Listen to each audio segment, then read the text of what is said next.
Nous venons de terminer la méthode du brouillard pour une personne dont on sait qu'elle est astigmate à l'origine. En effet, lorsqu'on a relevé la correction sur ses lunettes, on a identifié un cylindre de moins de 75 à 60 degrés. On a donc procédé à la méthode du brouillard en tenant compte de ce cylindre qu'on avait introduit au préalable dans la tête de réfraction. Le but étant de ne pas avoir une acuité trop basse lors des réponses. Nous avons terminé la méthode du brouillard, nous arrivons à une sphère maximale de moins 0,50. On va donc pouvoir passer directement au CCR afin de vérifier l'axe et la valeur du cylindre. On rajoute le CCR devant l'œil. On s'assure que les manches, les molettes du CCR soient bien alignées à l'axe du cylindre. Ici, il est inutile de chercher à encadrer l'axe étant donné qu'on le connaît déjà grâce au relevé de correction sur les lunettes.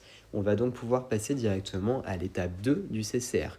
On va vérifier l'axe, puis la sphère, puis la valeur du cylindre. On cherche donc à comparer deux positions. On va demander à notre personne si elle voit les lettres plus nettes, plus noires, plus contrastées, en position 1, en position 2, ou si c'est identique. Ici, la personne nous dit préférer la position 2. On regarde la position des points rouges. Ils sont à droite de notre axe. On va donc se déplacer dans ce sens-là de 5 degrés. On passe à 55.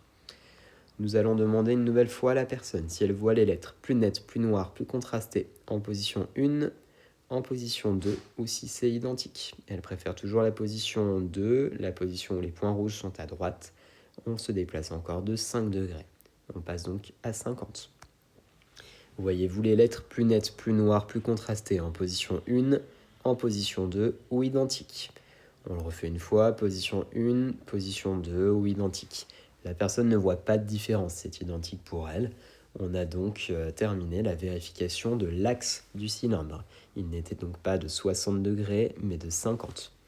On passe à la dernière étape directement du CCR. Pour cela, on débraye ce dernier et on va chercher à aligner nos points avec l'axe.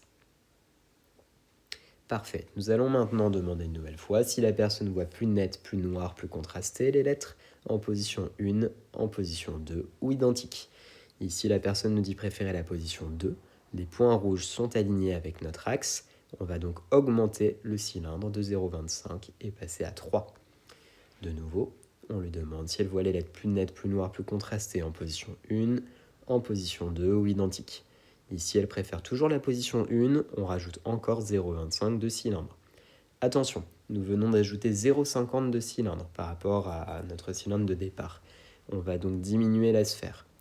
On était à 0,50, on passe à 0,25. Ok, de nouveau, voyez-vous les lettres plus nettes, plus noires, plus contrastées en position 1, en position 2 ou pareil. Ici, la personne voit plus nette en position 2. On redescend finalement à 3. On refait. Voyez-vous plus nette, plus noire, plus contrastée. Position 1, position 2 ou pareil. On le refait une fois. Position 1, position 2 ou pareil. La personne ici ne voit pas de différence. On a donc terminé le CCR. Notre cylindre est donc de 3 dioptries à 50 degrés, avec une sphère de moins 0,25 que l'on vérifiera par la suite.